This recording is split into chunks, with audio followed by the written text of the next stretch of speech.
ഇത് ഒരു വട്ടമല്ല രണ്ട് വട്ടമല്ല. അപ്പോൾ അത് അവർക്ക് എന്തോ ഒരു പ്രശ്നമുണ്ട്. അതല്ലാതെ അങ്ങനെ നമുക്ക് സംസാരിക്കാൻ പറ്റില്ല. Flash back. ഞാൻ കുറച്ച് വിവാദങ്ങളിലൊക്കെ പെട്ടതായിട്ട് അത് എല്ലാവർക്കും അറിയാലോ.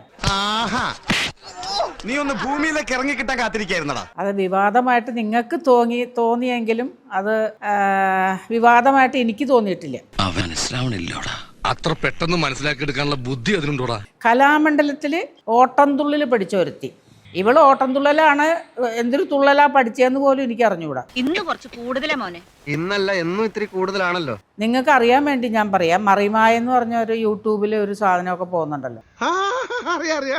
അതിനകത്താണ് ഞാൻ പറയുന്ന ഈ കക്ഷി അല്ലെങ്കിൽ എന്നെ വിഷമിപ്പിച്ച എനിക്കെതിരെ ഒരു പോസ്റ്റ് ഇട്ട ഒരുത്തി. അവളെ നിങ്ങൾക്ക് എല്ലാവർക്കും അറിയാം. മനസ്സിലായില്ല? ഇല്ല. ഞാനൊരു ക്ലൂ തരാം. ഊത്ത കവളും ആകപ്പാടെ ഉരുണ്ടു പുരണ്ടിരിക്കുന്ന ഒരുത്തി. നിനക്ക് ഡാൻസിന് ഇന്റർവ്യൂവിന് ചെന്നിട്ട് കിട്ടാണ്ടല്ലേ നീ ഓട്ടംതുള്ളിൽ എടുത്തേ. എന്നിട്ട് നീ എന്തെന്ന് തുള്ളിക്കൊണ്ട് നടക്കണം ഇപ്പോ? വേണ്ട വേണ്ട, വെറുതെ ധൈര്യത്തെ തൊട്ട് കളിക്കണത്. നീ ഓട്ടംതുള്ളലാണോ തുള്ളുന്നേ? അതെ. നീ പഠിച്ച തൊഴിൽ നീ കൈകാര്യം ചെയ്യും, എന്നിട്ട് നീ എൻ്റെ അടുത്തേക്ക് വാ കേട്ടാ. ഒരു യുദ്ധം ഒഴിവാക്കാൻ കാല് പിടിച്ചപ്പോ തലക്കയറിയിരുന്ന് മുടിവെട്ട എന്നാ കാണാം.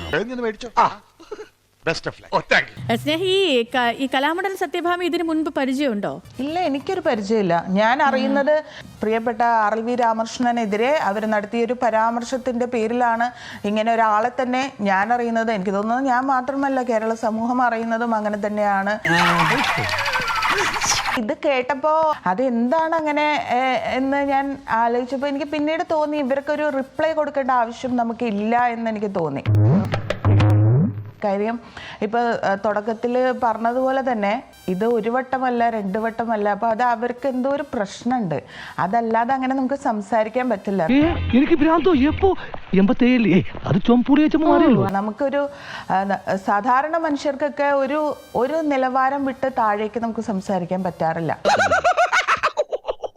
അപ്പം അതുകൊണ്ട് അവരുടെ ഒരു രീതിയിൽ എനിക്ക് റിപ്ലൈ കൊടുക്കാൻ താല്പര്യമില്ലാത്തത് കൊണ്ട് അത് നമ്മൾ മൈൻഡ് ചെയ്യേണ്ട കാര്യമില്ല എന്ന രീതിയിൽ ഞാൻ വിട്ടതാണ്.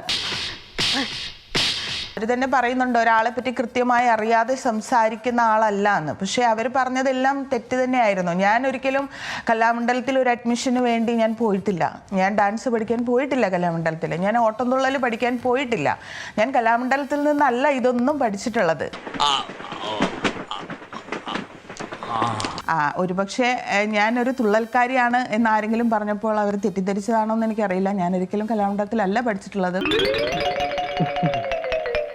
ഇപ്പോൾ ഞാൻ പഠിച്ചത് കണക്കാണ്, അതുകൊണ്ട് എനിക്ക് അഭിനയിച്ചൂടാ എന്നൊന്നും പറയാനുള്ള ഇതൊന്നുമില്ല. ഞാനിപ്പോൾ ബിസിനസ് ചെയ്യുന്നുണ്ട്. ഞാനൊരിക്കലും അക്കാഡമിക്കലി പോയി ബിസിനസ് പഠിച്ചിട്ടല്ല ഞാൻ ബിസിനസ് ചെയ്യുന്നത്. വല്ല കാര്യമുണ്ടോ? എന്തിനാണ് ഇങ്ങനെ ഇല്ലാന്ന് നടക്കണേ? എന്താ പറയുക, ഇപ്പം നമ്മൾ തുടക്കത്തിൽ പറഞ്ഞതുപോലെ തന്നെ എന്തോ ഒരു പ്രശ്നം എവിടെയോ ഉണ്ട്. അതുകൊണ്ടായിരിക്കും ഇങ്ങനെ സംസാരിക്കുന്നതെന്ന് തോന്നുന്നു. അതിൽ റിപ്ലൈ ഇനിയിപ്പോൾ ഇത് ഞാൻ പറഞ്ഞതിൻ്റെ പേരിൽ ഒരു പക്ഷേ ഇനിയും വീഡിയോസ് വരാം, അവർ ചെയ്യാം എന്ന് വെച്ച് അത്തരം ഭീഷണികളിൽ പേടിക്കുന്ന ഒരാളൊന്നും അല്ല ഞാൻ. അത്തരം ഭീഷണികളൊന്നും ആരും എൻ്റെ നേരെ പ്രയോഗിക്കാമെന്നും വിചാരിക്കേണ്ട. ഇതിനേക്കാൾ വലിയ എന്താ പറയുക പ്രതികൂല സാഹചര്യങ്ങളൊക്കെ കടന്നു വന്നിട്ടുള്ള ഒരാൾ തന്നെയാണ്. അതെന്നെ പേഴ്സണലി അറിയുന്നവർക്കറിയാം. അപ്പോൾ അതുകൊണ്ട് അത്തരം ഭീഷണികളിലൊന്നും പേടിക്കുന്ന ആളൊന്നുമല്ല. എൻ്റെ അച്ഛൻ ശ്രീകുമാറാണ്, അത്രയേ ഉള്ളൂ. ഇവിടെ ഭയങ്കര പൊന്നിത്ര ശല്യം. ഞാൻ പോട്ടെ.